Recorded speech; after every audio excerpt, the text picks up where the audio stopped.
Welcome to The Passion Pod with your host, Chris Johnson. Thanks for joining us. Now sit back, relax, and enjoy the feature presentation. Season 4, Episode 9.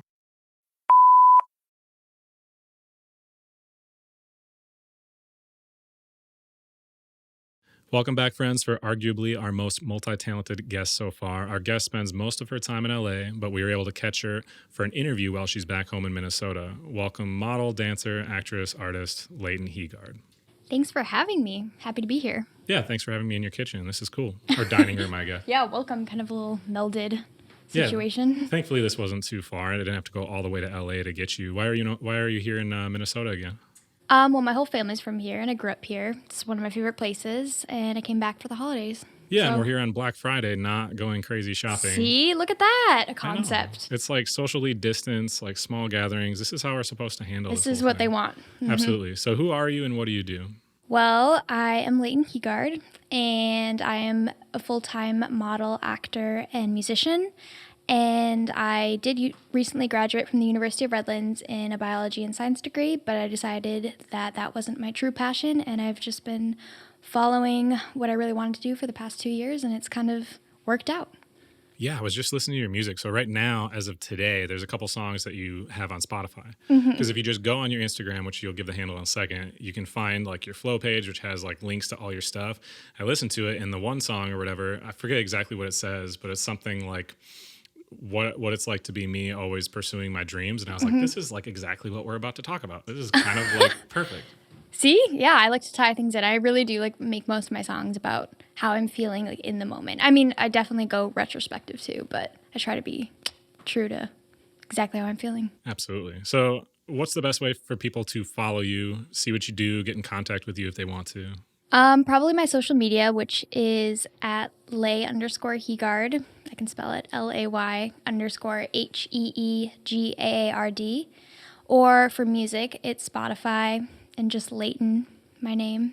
And you're on TikTok and you have a website. I am. I have so many things. Yeah. I have a website, TikTok, all of it's in the link in my bio on Instagram. I feel like I'm a little plugging myself. That's okay. I mean, do you have a management team that does all that stuff? Because there's like kind of it's one thing to manage your own Instagram account that as of right now is at like 59,000. So that's already enough to have to deal with. But like to handle a website and all that other stuff, like that's pretty time consuming stuff. It is. I am doing most of that on my own still. I'm like talking to a couple of management groups, and I have an agency for like modeling and stuff, but most of that stuff I'm doing independently because I don't want to fully sign over all of my rights yet. So I'm kind of figuring out what agency I want to go with.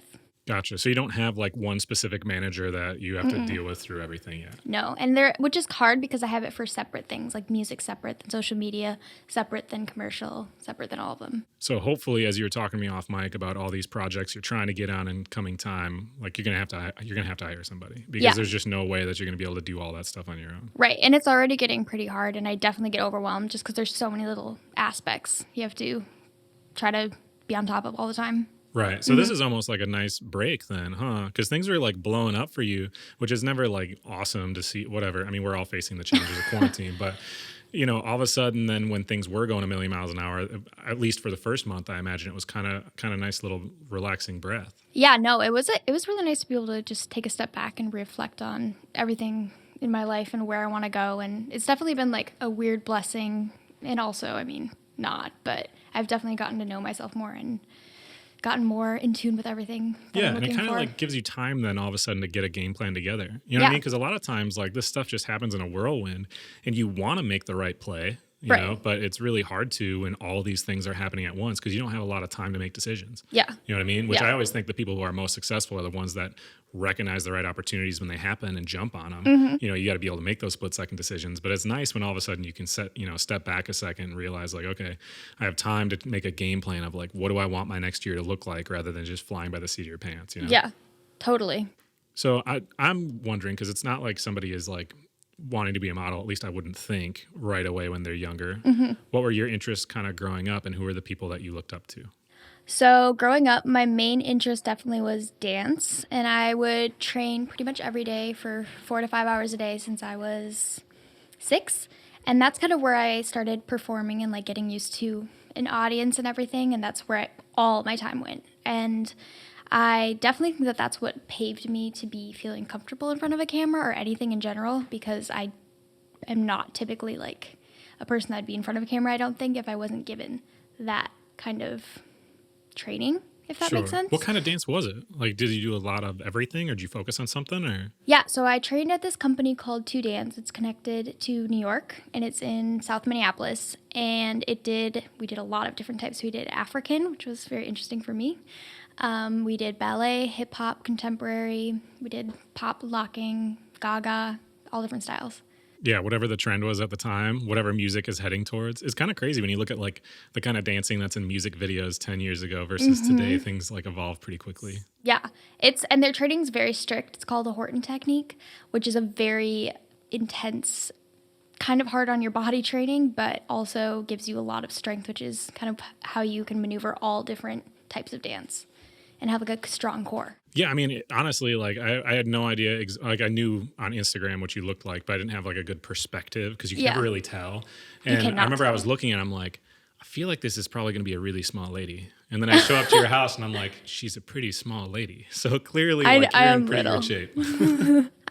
I love that. So when did the realization come to you that you could potentially pursue a career like what you're doing, you know, fashion stuff, entertainment stuff? Because that's like a really far off in the distant like dream that a lot of people have. And a lot of it comes down to not having any confidence to put yourself out there in the first place. And if you were just going to college doing like a biology thing, like that's a pretty different path. When did that realization kind of hit you? My junior year of college is kind of when I realized that I wasn't necessarily happy doing science. And I got more into Instagram, and I met one of my best friends. Her name's Gabby Thomas, and she is really into like media marketing and influencer stuff in Minnesota. And it was a whole new world for me, and she just opened it up and made me see the potential and encouraged me to just go for it. And I really didn't think it was going to be a possibility, but I did, and here I am. Yeah, I talk about it on the show a lot. Instagram is just like this really crazy tool that people didn't have before. And the fact that like with no real money, you can all of a sudden blow up. You know what I mean? Like you have this platform that's just as accessible as NBC or something. Like it's just this awesome platform that you can kind of do anything with. I want to know how fast this kind of blew up for you, because I talk to people pretty often. Like I'm a little over 1 year in at this show. I don't know which episode I'm recording now. It's 36 or something like that. We're on the 4th season. But yep, like the Instagram following went from a non-existent page about a year ago. Now it's at like 5,800 or something, which for my town is relatively good, I suppose. That's good. But if you're saying that you just did this, as of today, again, you're at like 59,000. Where were you a year ago, 2 years ago? Why did you think that it kind of blew up so quickly? It's a great question. About 8 months ago, I was at 15K. I posted a couple photos and songs, and I like spoke. I try to be very authentic on my Instagram and like have conversations with my audience. And I think from my experience, I think that's what pulled people in, is that I respond to people, I interact with people. And I just started posting consistently and not really caring what people thought as much anymore. And it took off. I'm still very surprised. It's still very new for me. Yeah, but it definitely just happened in the past 6 months. I think that what sucks, and I've talked about this before, but what's crazy is I think the hard part is getting really good at things, like to the point of being able to make money doing them. The easy part is just being nice to people and being yourself. That's what I think is the easy part. And it's like surprising how many times you meet people that just cool guy it way too hard, and it comes across as inauthentic. And I think it holds a lot of people back. Yeah. Which I think is funny, because again, it's like the easy part is just to like hang out and be yourself. Like how hard is it to respond to a comment? Just don't think you're too cool to respond to the comment, and you're probably going to all of a sudden now have like a much more interested fan base, I guess, like one that interacts a whole lot more. That's how I feel. I mean, I've had like all kinds of weird ones come up. I shouldn't say weird, but all kinds of stuff come up through my Instagram that I'm like, huh. You know, like I got divorced not that long ago. So like, I've never been like specific about anything that happened or whatever, but you know, I'll post like things about like, I'm taking a mental health day for this reason or whatever. Or like I make a post about, you know, my divorce is final and I don't want to get into any negative things, but like, let's move forward and work on this, that, whatever. And I felt like the other day I had a woman reach out to me that I'm not even sure who she is. And she was like, hey, I really appreciate the authenticity of you talking through this stuff. I've been going through a divorce myself and I'd really like some advice. Would you have time to be able to talk to me about this? And I'm like, wow, I'm sorry that you went through that. And I'm blown away that I'm the person that you want to reach out to talk to. But I'm really glad that me just talking about whatever's going through my head actually helped you in some kind of way. It's like such a foreign like concept to me that that's a thing. Like I'm aware it's a thing, but it's kind of crazy that it is. Isn't it weird? Yeah, it's super weird. People connect on so many different levels, and it's like you don't even know them. Yeah. But it's cool. It's cool that it works. Yeah, and it's a quickly evolving thing with like all the different new features on different social media platforms, the different social media platforms themselves. Like I don't know. It's weird that your privacy is like kind of gone in a way, but it's cool. Like all the opportunities that arrive are kind of cool. So I want to know, like, where currently are you in the career? Because this was all super recent, and then COVID hit. Like, what kind of where on the trajectory are you towards what you're trying to do? Well, I'm definitely like still just starting off. So my hope is to grow a lot more and be able to do everything completely full time. And right now, music is like a very touchy, hard thing to like get into. So once you just have to keep putting stuff out and stuff out and stuff out. And I'm still only like released 2 songs officially. So I have to do a lot more of that. Modeling, I'm doing pretty well in that, I would say. But COVID has stopped most of the jobs. So it's just kind of a waiting game now, honestly, until everything can take off and I could hopefully continue. Are you hoping to kind of get in one lane more than another? Like, do you have more interest currently in either acting or modeling or music, or you kind of just like you like all of them? So whenever an opportunity arises, that's what you go for. I definitely like all of them. I think music is the most inspirational for me, and that's where I definitely draw I feel the most connected with what I'm doing, and I will push for that a lot. The other ones I do love. Like, I love them all, but my biggest connection, I think, is music, just because I feel like I can express myself fully in that. So far, what was your favorite project you worked on, and how did that come about? One of my favorite projects I worked on was with a photographer called M.N. Butterfield. He is awesome, and we did it based on my music inspiration, but it was a shoot. So I kind of got to pull in my music, but also do like a very editorial shoot. And it came together in such a beautiful way. We had an amazing makeup artist, stylist, and I was able to like kind of direct it too, which was really fun for me because usually when you're the model, you don't really get as much of a say. But we had my music playing in the background, and I was like, wow, this is right.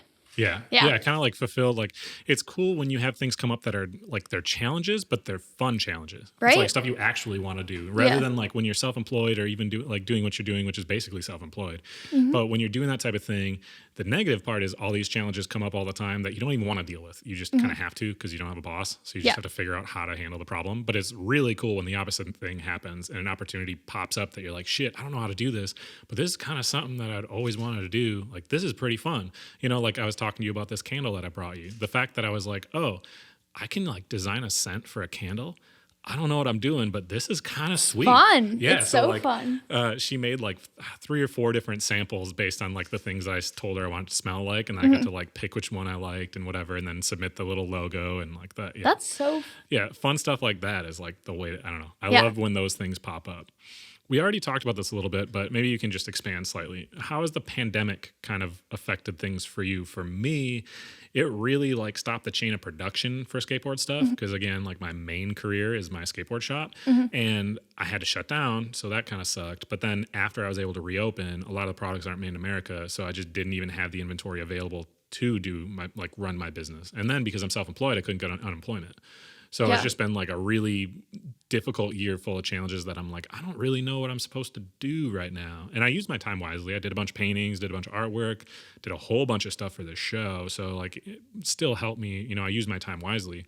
But it was definitely like this big curveball. I imagine for you, like it's got to be almost worse because you just started doing stuff before this. Yeah, it definitely has thrown me for one. But I think I was coming right out of college, so I was unemployed, had pretty much no idea what I was doing, didn't really want to do science. So I was kind of in a weird standstill, and then I tried getting a bunch of jobs, and it wasn't really working out. That's how I kind of started falling into this. And I was like, you know what? I think I'm going to just try and go for everything and grow my social media platform, because all of that can be done online, like influencer work and stuff. But all of the modeling and acting and all that stuff is pretty much halted because of COVID, and all production is like at 20%, I would say. So I am kind of just waiting. It's a standstill moment. I'm trying to write a bunch of music. I've been doing a lot of painting. I've been doing more art, which has been great. But yeah, it's pretty standstill, which is hard to just kind of keep waiting until you think it's going to open, because you don't know. Nobody knows. Yeah. Yeah. Well, I mean, it's nice that you're using that time wisely. I talk about it like relatively often. The social media thing is always like weird to me, because it's like it is weird. Strangely like a popularity contest, which once you're Find like a grown adult, it's really odd to be part of a popularity contest. Yeah. But your social media following really makes a huge difference whether or not people want to work with you, right. Whether it's companies that want to hire you for whatever or whatever. So the fact that you're using it wisely during this time is like, yeah, it is actual work, and it's good to spend your time doing that type of thing. Mm-hmm. So hopefully you bring a whole bunch of listeners to the show. That'd be really sweet. I mean, I have my own listener base anyway, so hopefully there's a little bit of both. But for the people that don't know your stuff, this is the first time they're hearing you. They're listening to you talk, and they're like, dang, she sounds cool. I want to like look at some of her stuff. If you had to pick one thing, because most people's attention span is small, so you're not going to expect them to go look at everything. If you can pick one thing for somebody to go watch or look at or listen to that you've done, what's the one project you want them to go check out? I think this is an old project, but it's still one of my favorites. I wrote a couple songs on the piano and I put them on YouTube from a really long time ago, and I'm still the most proud of that, I think, out of everything I've done. And even though it's low production, literally made on my iPhone, I think it's like shows me as like my most authentic self, if that makes sense. So I'd say go on YouTube, look up my name, and listen to the piano music. So you play piano as well? Mm-hmm. Wild. I don't understand how you have time to do all these types of things. Like I said, I really like painting, and I like feel like I don't have enough time to do that. But like, do you still play a lot of piano? Do you still practice and stuff? I try to. I mean, I don't have a piano in California, but I wrote a lot of my music on the piano here.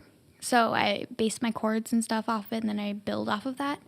I did piano competitions when I was little for like 8 years. So I would compete and do that kind of thing, and that's how I kind of built into singing. If that makes sense. Yeah. So you're that kid in school between dancing, you know what I mean? Dancing and music and stuff, that you didn't have much personal life outside of those things, did you? No, my personal life was like dance. I mean, all my best friends were in that. I mean, I had friends at school too, but my life and my personal life and all that were meshed together. So that's always like, that probably has helped you then going into what you're doing now, knowing that like you can mix business and pleasure at the same time. Yeah. You know what I mean? At least for myself, I think it's cool. Like I see other people in regular jobs, and yeah, their work friends are friends, but you're just at work, you know, at work. Yeah. You know, versus like in what I do, like this is a day off, I suppose. But we're working, but not really working, because this is just kind of fun anyways. Like I like that I can kind of mix that. You know what I mean? And a lot of people I feel like don't realize that that's possible, but you definitely can just work with your friends. I know. It's a hard balance to figure out, you know, where that line is. But it really works once you find it. Well, you do, and like people want to take advantage sometimes and stuff. You know what I mean? You got to find like the genuine people. And when you're in an industry where people are constantly concerned about promo, sometimes it's hard to like weed through and find the really genuine people, which is why it's really important when you find them to like actually attach to those people. You know, which is cool, because in the networking world, a lot of things end up being based off one person. Right? Like one person that you like have a genuine connection with, a lot of times end up opening the doors for like a whole bunch of people, and you trust them because you trust this one person. Right. Like I don't know. I think it's really cool. So talking about those people, you said her name was Gabby. She's a photographer out here. So what are some of the people other than her anyways, that have really helped you with your career so far, and how important has that whole networking thing been for you? Good question. I've had a lot of people that have really inspired me. But one of the main people is definitely one of my best friends that I started dance with, and her name's Dizzy Faye. She lives actually right next to me, which is great. She has definitely been like the main person that's helped me pave my way for music, at least. She kind of started from nowhere, and she's, you know, being in Lizzo's like tours. She does like Khalid. She does all these things, huge opener, and she's kind of like opened my eyes to the industry, which is really nice, because there's so many things I had no idea about, and she's paved the way for me to like teach me, which is amazing. Something I could only dream of. Yeah, I think it's cool when you can recognize that pretty much anybody has something to offer you. Yeah, You know what I everyone mean? does. And it doesn't make it like an uneven thing. You know what I mean? It doesn't necessarily mean this person's like your mentor or whatever. They can still totally just be your on 100% level peer, but recognizing that you know a bunch of stuff that's really helpful to them, they know a bunch of stuff that's really helpful to you, and then taking advantage of that to help each other grow is like a really beautiful thing that you see all the time when you work for yourself, because everybody cares about what they're doing. Yeah. So they genuinely want to help you, because in turn, you're probably going to end up helping them anyways. It's like this really productive upward cycle. You know what I mean? That's like, I feel like kind of unique, because in a lot of other careers, you don't really want to, like, if you're in sales or something, right? Like, you don't really want to teach the other salespeople your like things that work for you, because it's like a competition. It's like competition. Yeah, but in like what we do, it's not really a competition, because if you do better, that just makes me do better. Yeah. If she does better, that makes you do better. Like it's just it's really positive, which I really enjoy. It is positive. Yeah. Yeah. Once you find the right people, it's really positive. Yeah. So social media, I mean, obviously we've addressed it, but how did like the connections come from that? Because like for me, and I tell people, yeah, I weirdly just DM people. I guess it's not weird, but strangely enough, I just DM people that I'm like, I kind of want to work with this person. And a surprisingly large number of them end up DMing me back, and then we have a great conversation, and it's awesome. How did social media like work for you? Not just as far as like gaining followers for like helping your modeling career and stuff like that, but how did it help you connect with other people that ended up being really important in your career? Well, I definitely have DM'd a bunch of people as well. I think people don't do it, and I don't know why. A lot of people think it's weird, and I'm like, well, how are you going to get anywhere if you can't ask for help and get guidance? So I definitely do that. Growing my following and like posting more in my niche and like more authentically has gotten more people that are interested in what I do and have similar jobs or goals. So then I can connect with them. So for example, if I post music, people will comment on it, and a lot of them are very into music or production, and then I connect with them.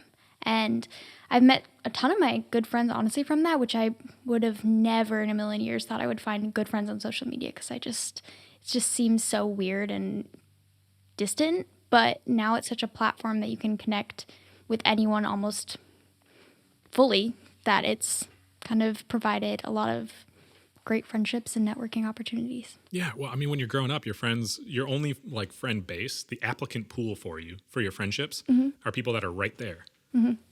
Like they're your kids in your other, ballet class or whatever, or your next door neighbors. And then as you grow older, a lot of times it's your coworkers, because they're in that same space. But one thing that I think people overlook with the social media is it's not necessarily just a popularity contest. It's just a way to bring like-minded people together and break down that barrier of distance.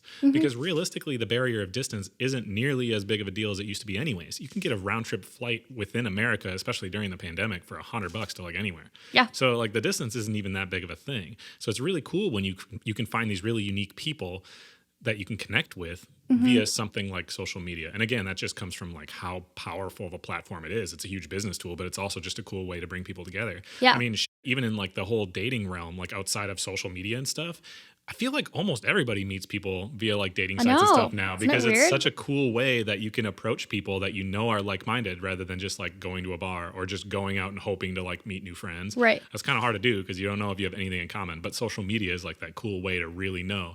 Plus, I mean, you can weirdly creep back and just look, you know what I mean? can really go back. Yeah, you're like, oh, this is what this person's about. I like that, or I don't like that. And then you just follow them or don't. I don't know. It's cool.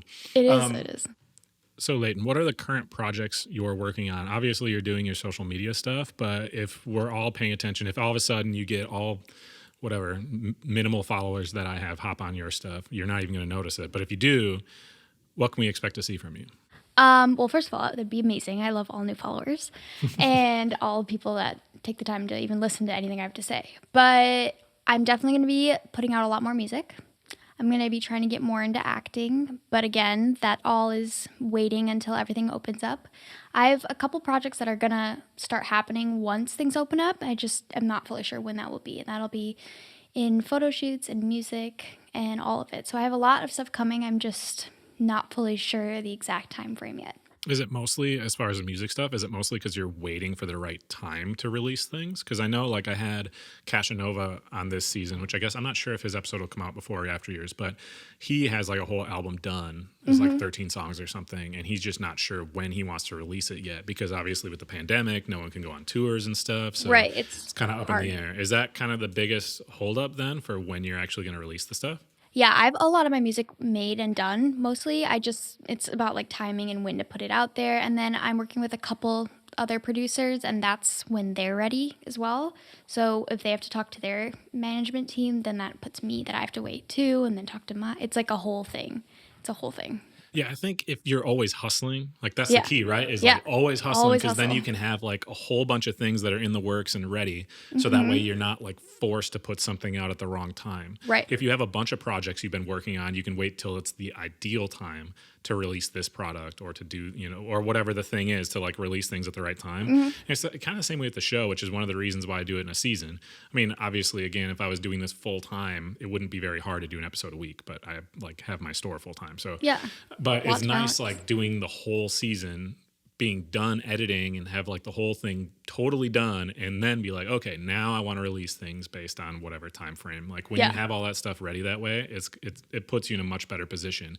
And when we're in such a confusing time of not knowing if shutdowns are going to happen, I mean, kind of assuming, but not knowing if shutdowns are going to happen, how long they're going to last, how that's going to affect anything else, it's like it's nice to just have those assets kind of just sitting. Yeah. You know what I mean? No, I totally agree. It's super nice. I'm glad I have things lined up enough. Yeah, absolutely. So when you like live this kind of lifestyle, you have a lot of really unique experiences, because you're not just sitting in an office 40 hours a week and then being a weekend warrior, drinking and watching football on the weekends, right? Yeah. During the whole week, all of a sudden, different crazy opportunities happen. Even just this like interview is like random. I was interviewing Visual Dirt, Max Menaker. I was interviewing him, and we actually did a second interview just because we wanted to sound better. So we're doing the second interview, and he's like, you want to do it? Like, do you want me to link you up with anybody? And I'm like, well, I mean, yeah, I always tell all my guests, if you have somebody you think fits, like whatever, yeah, let me know. And it's like 11:30 at night. And he's like, oh, I'll text Leighton. I was like, I don't know Yeah, who he that is. messaged me and he's like, do you know anything about this? And I was like, no. And he's like, well, can you do it? And I was like, sure. Yeah, it was a Yeah. matter of like 5 minutes of like, I'm talking with him, drinking a beer, and he's like, yeah, my friend Leighton might be down. And I was like, who's that? And he showed me, and I'm like, oh, she seems cool. And then I looked into your stuff, and all of a sudden it's like, oh, now I'm doing this interview. Tight. See? Like, Look at that's it. kind of random. I Connections. didn't have any plans to be sitting here looking at this sweet wallpaper in your dining room, but here I am. See? But can you share a story with us about something, like just something unique and fun that happened that wouldn't have happened if you just did your, you know what I mean, did something in the biology world, I suppose? Yeah, that's a great question. I've had definitely a lot of unique experiences that I would never have had if I didn't do this. Last year, for example, I went with my friend Gabby. We went to Sundance, the film festival, and we got to go and meet all the film people and kind of like learn about how they made their films and go to like this beautiful restaurant, and all of it was included, which was amazing. And we just got to take content and like work, it was so fun. It didn't even feel like work at all, because at that point we just were doing what we loved and meeting people, learning about acting, and it was all included, and all they wanted us to do was just like document. I was like, this is perfect. Super random. Never in a million years would I've ever seen myself in that place, because I was so skeptical of social media growing up, and I still think it can be a kind of a toxic thing if you don't use it in the correct way. And I definitely limit myself like on going on social media, because I think can be a very toxic thing, but if you use it in the right way, it's such an amazing tool. Yeah, no, I noticed you limit yourself, because I messaged you like yesterday or something, and I went to go check it, and I'm like, she didn't even see it? And it said like online 11 hours ago, and I was like, this is probably not the best form of communication if I actually needed to get a hold of you in a I know, I tight should have window. I mean, it didn't matter, obviously, Right. it's fine. We scheduled everything, but that's a really good idea, because I kind of had to do that with my store initially, because when I opened my shop, this was 2014, I just used my cell phone because I was there 7 days a week anyway, so that was like the number listed.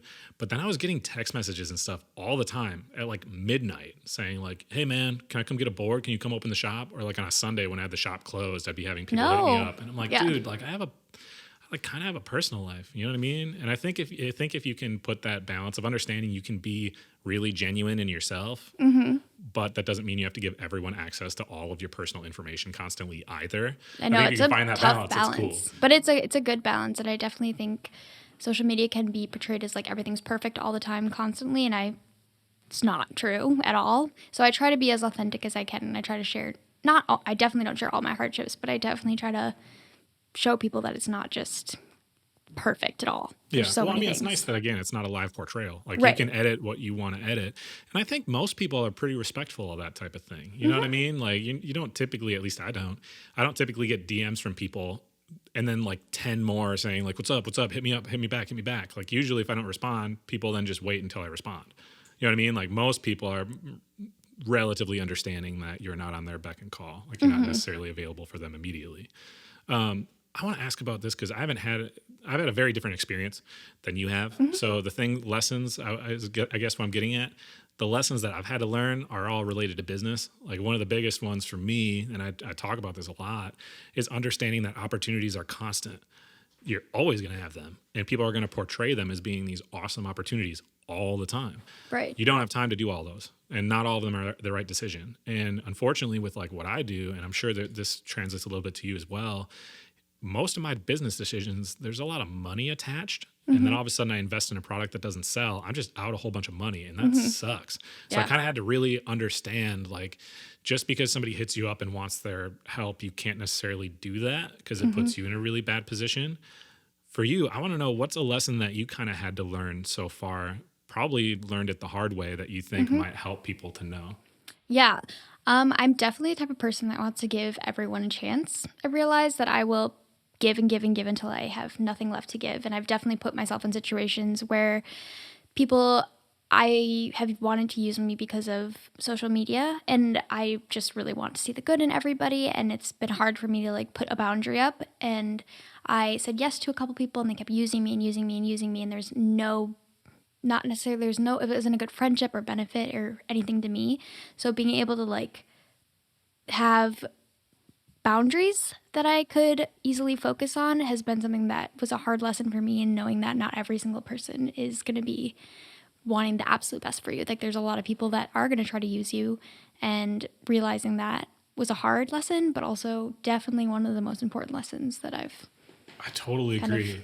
I would piggyback that slightly and this is like how I always network with people. And I think I talked with you about this off mic a little bit, but is looking at any situation of like, this is only fair if it's mutually beneficial. And I think if you're straightforward when you start that conversation with somebody, when they hit you up, of like, because I have people all the time like, hey, I'd love to be on the guest, or like, hey, like I want to work with you and stuff, or however they bring it up. I always just kind of like turn that conversation to them and say, absolutely, what ideas do you have for us to be able to work together that's mutually beneficial? And then it all of a sudden that like is put in their end of like, oh, you don't want to do something totally for me for free. Because that would be of you to ask me to do something totally for free. Like, come on. I'm not trying to be I don't need something from you, but like, how can we do something that we're both stoked on at the end of the day? Because that's really like the best way to do it, right? Like everybody, like I said before, everybody has something they can probably provide you because you're providing them something, and then everyone's stoked about it. Like that's kind of the best way, in my opinion. Yeah. So talking about like how to support people, because I have this question come up, or at least I bring this up to people a lot of times, like, hey, you know, if you like the show, there's a lot of ways you can help. And they're like, yeah, I don't really have any money. And I'm like, dude, I didn't ask you for money. There's like a whole lot of different things you can do. So for supporting like me and my show, I mean, you can go to my skateboard shop. Like that's pretty easy. It's in Eau Claire. If you're in Eau Claire and search skateboard shop, like that's mine. Passion Board Shop. It's the only one. So you can go there. passionpod.org is my new website. You can order stuff. You can order merchandise. You can go and click and donate $1 or whatever you think my time's worth or whatever. But even if you have zero money at all, it's pretty easy to go on social media and just like share something to your story, or like write a review or whatever. For the people listening to this that just went and they looked at your past project, they listened to you play the piano and sing, and they're like, oh, I want Leighton to be the biggest thing in the world. How can they help you? What's the best way that they can support you? Definitely like playing the music and sharing it with their friends. That's definitely going to help. It's all about streams and it doesn't have to do with money. Or honestly, social media, just sharing any work that you like. People just sharing things and talking about it is honestly such a good way to like get it spread. That's how it spreads, is through word of mouth or sharing. And I mean, social media is a huge thing now. So if you have a platform and you enjoy something, creators, it's very helpful when people share it. And I don't think it's talked about as much as how much it all depends on the audience. It's like not like I can put out whatever work I want to put out, but if the audience does not enjoy it or anything, it's not going to get me anywhere. Yeah, well, absolutely. And the one thing that I learned from a friend of mine about like the streams, add it to your playlist. Yeah.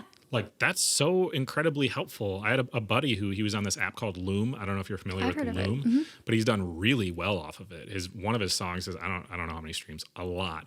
But the reason that he got so many, at least initially on that one track of his, and I guess I'll just shout out, it's TYB, Through Every Action, Who Has Your Back? TYB Has Your Back. He was on season 2. He's like such a beautiful human. Love that dude.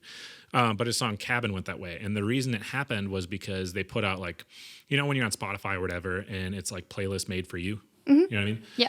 On that, his song was on that as like something, whether it was Summer Vibes or whatever that playlist was. And it got way more because people didn't have to sit there, search for it, and then hit play to show their friend. Yeah. So if you just go and you search Leighton, whatever song you want to find, it's not that hard to find Leighton. So if you just like search her and you find those 2 songs that are on there currently and all the more that are coming, and you just add them to your playlist, you don't even have to like think about it, and all of a sudden you're just helping her time and time again. Yeah, so much help. It's really nice. I've had a couple people add them to the playlist and then show their friends, and I'm like, oh, this is so cool. Yeah. Still I'm going to put them starstruck. on my playlist, and then when people come over, I'll be like, yeah, I know that girl. She's cool. my God. Look her up. We're friends Oh, I now. love that. I Yeah. love that. So do you have any last words? It's the end of the interview. Anything else that you want to say to everybody? I just want to say I hope everyone's going to stay safe, and I know it's a really hard year, but we're all going to push through it and come out stronger. And thank you for having me on this. It was great to finally meet you. Thank you for joining us for this episode of The Passion Pod. We hope you enjoyed it as much as we did. We'll see you soon.